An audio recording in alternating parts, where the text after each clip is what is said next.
केसरिया बालम आओ हमारे देश।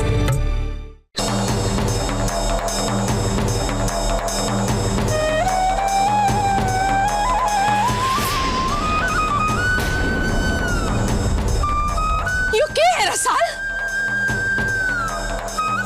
और क्या करन जा रही थी तू? कल तक अपने बींद के लिए पागल, उसके लौटने की बात करके मारे से और हवेली की सब लोगों से लड़ा करे थी कि थारे ठाकुर साहब वापस आ जाएंगे।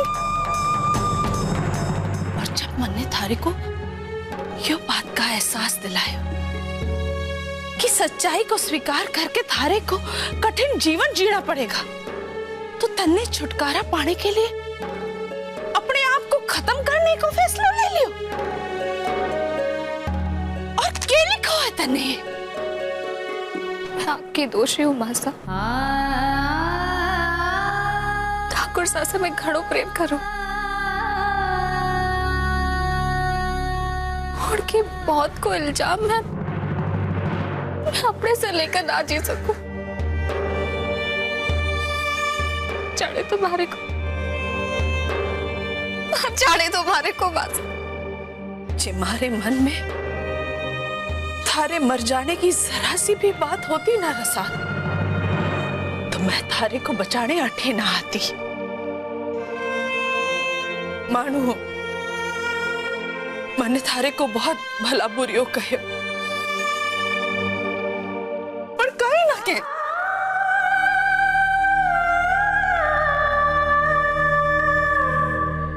थारा भी मारा भी तो छोड़ो था।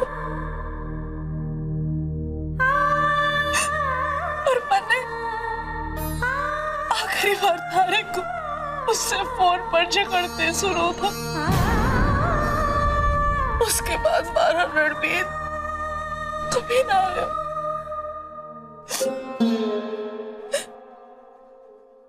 तो मैं थारे से शिकायत ना करती तो किससे करती?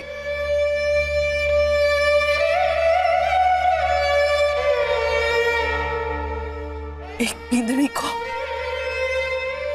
अपने बींद पर पूरा अधिकार हो गए।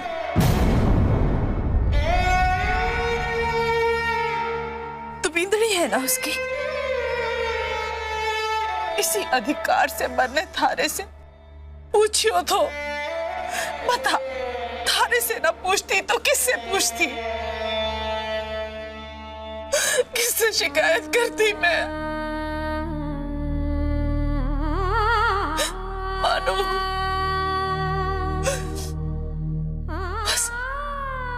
एक बात भूल गई मैं कि मारा छोरा ज्यादा तारा बीत है।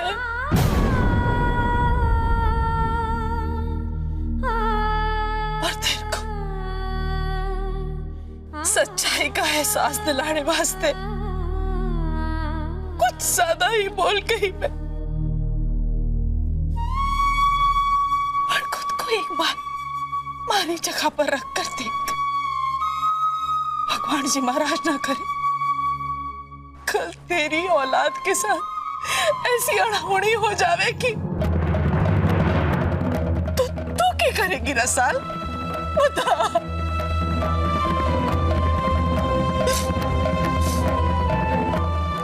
मैंने अपनी गलती का एहसास हुआ कि मैंने थारी को बहुत भला बुरा कही है। इसके लिए मैं थारे कमरे में गई और मैंने ये खत देखियो। ये तो माताजी महाराज की कृपा है कि मैं सही वक्त पर पहुंच गई, नहीं तो अनर्थ कर बैठती तू। अरे बाबली काहे किया ऐसा? अच्छा चल, मारे से गलती हो गई जो मैंने थारे को इतने अपशब्द कह दिए, माफ कर दे मैंने।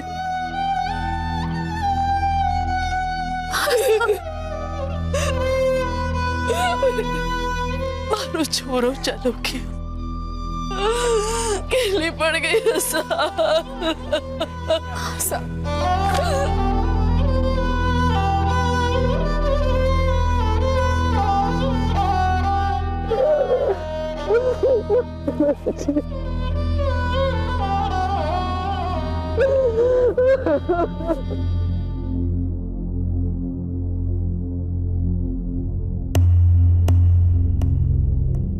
मोहित, तुम कब आए?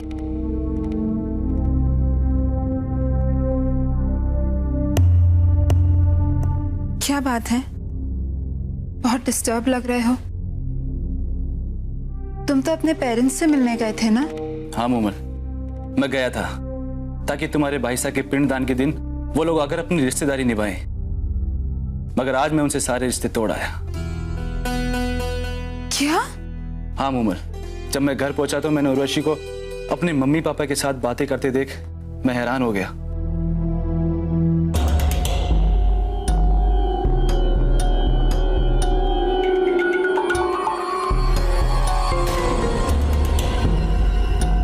ऐसे रुपयों से भरा बैग आपको मिलता रहेगा। मैं आपको और आपके बेटे मोहित को इस गांव का सबसे अमीर आदमी बना दूंगी। बस एक शर्त है, मोहित उस मूमल को छोड़ के मेरे पास आ जाए। देखा, इसे कहते हैं घर की लक्ष्मी। मारे छोरे का मैं मूमल से पीछा छुड़ा दूं तो तुम मोहित से शादी करेगी ना? मेरा यकीन कीजिए, मैं आपको और मोहित को पैसे की कमी कभी नहीं होने दूंगी। शादी के बाद मेरे करोड़ों की जायदाद आप लोगों के नाम। पर उर्वशी बेटी, तू प्यार तो करे है ना मोहित से? प्यार?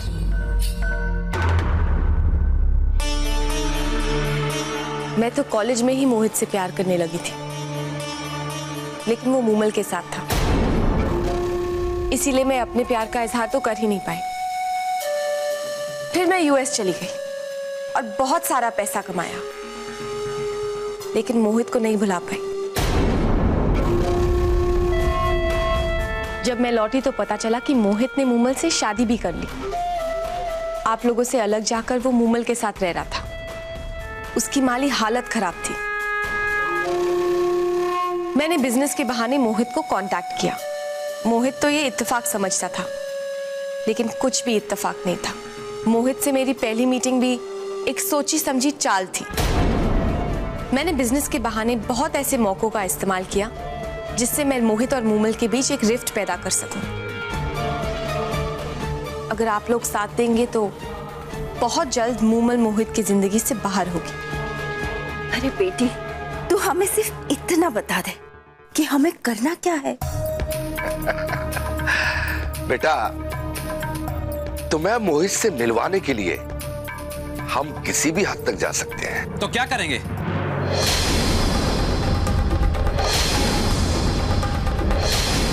जलाकर मार देंगे मेरी पत्नी को?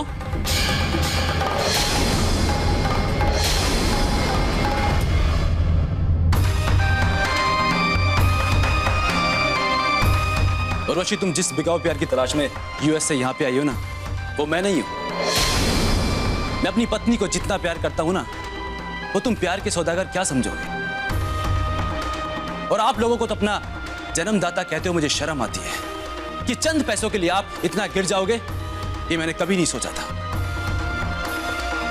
और आज से तुम्हारे दिए हुए सारे कॉन्ट्रैक्ट को मैं ठोकर मारता हूं, और आज के बाद मैं तुम्हारी सूरत भी नहीं देखना चाहता। और आप भी समझ लें कि आज से आपका बेटा आपके लिए मर चुका है।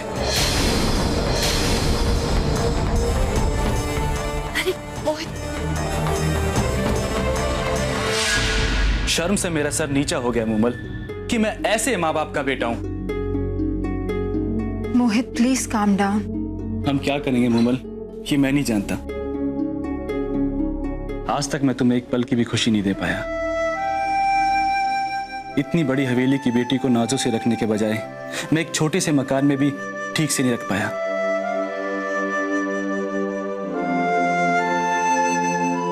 आई एम सॉरी मूमल, मैंने तुम्हें मुझसे प्यार करने की बहुत बड़ी सजा दी है। डोंट बी सिली मोहित, तुमने प्यार की कीमत को ठोकर मार के मेरे प्यार का जो सम्मान किया है, उसके बदले मैं तुम्हारे साथ 2 वक्त की सूखी रोटी खाकर भी जी लूंगी। तायसा के पिंडदान के बाद हम कहीं जाकर जी लेंगे जहां किसी को भी हमारे बारे में पता ना चले। ओके? मैं अभी से ही जाके घर वालों को बता देती हूँ कि हमें बिजनेस के लिए किसी और शहर जाना है। तुम्हें जाने कौन देगा?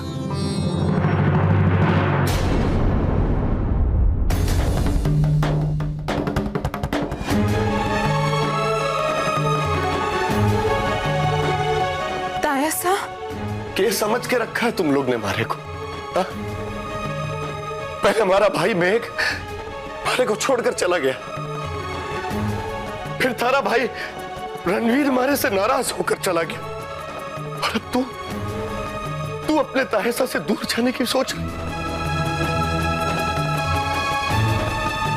पत्थर नहीं हूं मैं, पत्थर। इस हार्ड मास के शरीर में भी एक दिल है।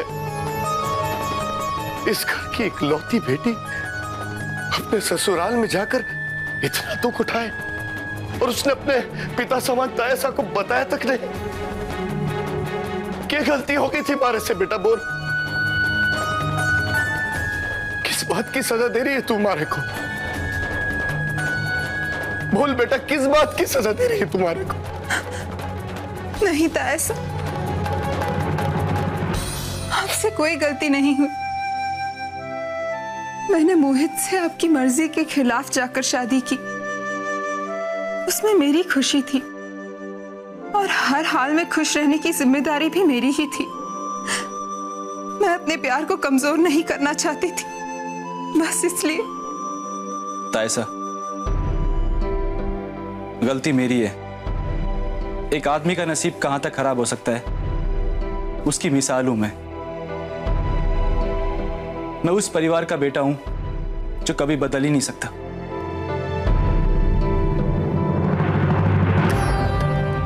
अब तू हमारे परिवार का बेटा है और हमारे परिवार से जुड़ने वाले टूटकर बिखर जाएं, ऐसा ना हो सके। रणवीर ने जो कार्य चलाया था वो रुकना नहीं चाहिए। आज से तू रणवीर की कुर्सी संभालेगा।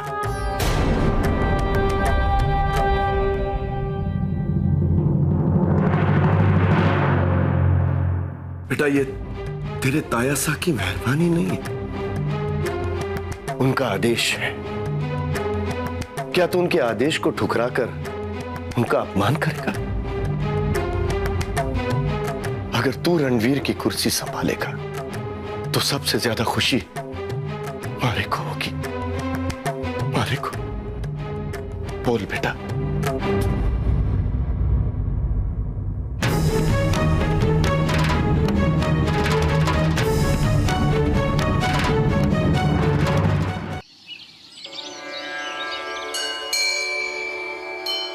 भज गोविंदम भज गोविंदम।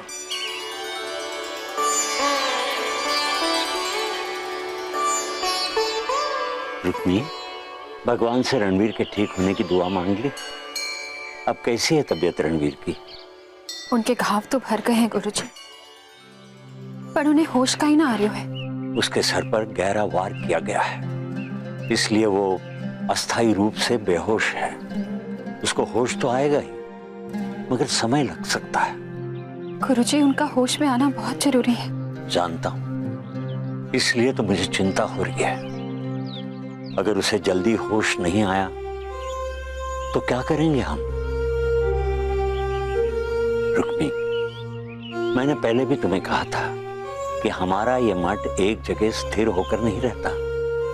गांव दर गांव जाते रहते हैं। जहां भगत आश्रय देते हैं वहां कुछ दिन बसकर लोगों की सेवा करते रहते हैं। हमारा इस स्थान से कूच करने का समय नजदीक आता जा रहा है और रणवीर को बेहोशी के हाल में साथ लेकर हम घूम नहीं सकते। हमें उसकी जिम्मेदारी किसी को सौंपनी होगी। पर गुरुजी, ये तो आप ही जानो हो कि इस हालत में किसी को सौंपना उनकी जान को खतरा हो सके। जानता हूं, इसीलिए तुमसे बात कर रहा हूं। मैंने पहले भी कहा था तुमसे कि हमारी टोली का सदस्य वही बन सकता है जिसने गृहस्थ आश्रम का त्याग कर दिया, सांसारिक मोह माया से नाता तोड़ चुका हो। किंतु कुछ दिनों से देख रहा हूं तुमने कहा था कि तुमने गृहस्थ जीवन को त्याग दिया है, मगर ऐसा लगता है कि गृहस्थ जीवन ने तुम्हारा त्याग नहीं किया है। इसलिए मैं तुम्हें कहता हूं कि अभी भी देर नहीं हुई है। अपने गृहस्थ जीवन में लौटकर अपनी जिम्मेदारी पूरी करो, क्योंकि मन में गृहस्थ जीवन की चिंता रखकर ना तो प्रभु की सेवा में सफल हो सकती हो और ना ही सांसारिक जीवन में। शांति की खोज में ऐसे ना भागो जबकि मन में लगन की चिंता हो। मैं अपनी किसी जिम्मेदारी से भाग ना रही हूँ गुरुजी, और ना ही हमारे को गृहस्थ जीवन से कोई लगाव है। शायद कि हमारी आखिरी परीक्षा की घड़ी हमारे सामने आ गई है। इस परीक्षा में उत्तीर्ण होने के बाद ही मैं सारे बंधनों से मुक्त होकर प्रभु की सेवा में ध्यान लगा पाऊंगी। बस आप हमारे को इस परीक्षा में उत्तीर्ण होने के लिए आशीर्वाद दे दो गुरुजी। वो अपने पूरे होशो हवास में अपने घर वापस लौट जाए, तभी हमारी परीक्षा पूरी हो पाएगी। भज गोविंदम, भज गोविंदम। मैं प्रभु से प्रार्थना करूंगा कि रणवीर को जल्दी होश आ जाए और तुम्हें भी सफलता मिले। भगवान ने सबके लिए अपनी मर्जी बना के रखी है। हमारे तुम्हारे चाहने से भी होगा वही जो उनकी मर्जी है। भज गोविंदम, भज गोविंदम, भज गोविंदम।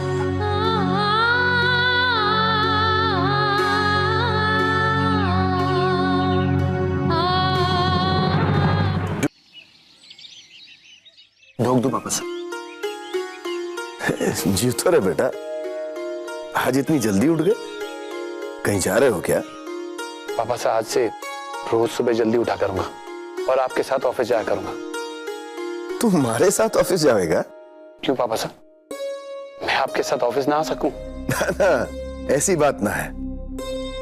वो क्या है ना कि इतने बरस तुम्हारे साथ कभी ऑफिस नहीं गया, और जाता भी कैसे? थारी सुबह तो दोपहर के बाद शुरू होती है। ना पापा साहब, आज से ऐसा ना होगा। मैं रोज सुबह जल्दी उठा करूंगा और आपके साथ ऑफिस जाया करूंगा। हमारे को पता है कि जब से छोटा गया है, ऑफिस का और काम का पूरा बोझ आपके ऊपर आ गया। इसीलिए मैंने सोचा आपके साथ ऑफिस चलूंगा और आपका काम का बोझ हल्का कर दिया करूंगा। मैंने ये भी पता है कि जब तक रणवीर काम देख रही हो तो आपको काम की चिंता न थी। पापा साहब, अब आपको फिक्र करने की कोई जरूरत ना है। मैं रणवीर का काम अच्छी तरह से संभाल लिया करूंगा। ना बेटा, ये संभव ना है। देख छोरा, मूमल और मोहित शादी के बाद कैसे कैसे हालात से गुजरे हैं, ये किसी को पता ना था, लेकिन अब मारे को पता चल गया है। और अब मूमल और मोहित अठे हमारे साथ ही रहेंगे। ये तो घना अच्छा काम किया पापा साहब ने। मूमल हमारी छोटी बहन है और वो उसके बीन के साथ अट्ठे रहेगी तो हम सब ने बहुत खुशी होगी पापा साहब। पर पापा साहब, मैंने तो सोचा था कि रणवीर मूमल और मोहित का ख्याल रख रहा होगा। रणवीर जरूर रखता, अगर मूमल ने उसे बताया होता तो। खैर बेटा, अब पुरानी बातों को खुरेदने से क्या फायदा। इसलिए मैंने मोहित से कहा है कि वो आज के बाद रणवीर की कुर्सी संभाले। और बेटा, जो जो प्रोजेक्ट रणवीर हैंडल कर रहा था, आज के बाद मोहित करेगा। यहां तक कि बिलासपुर वाला प्रोजेक्ट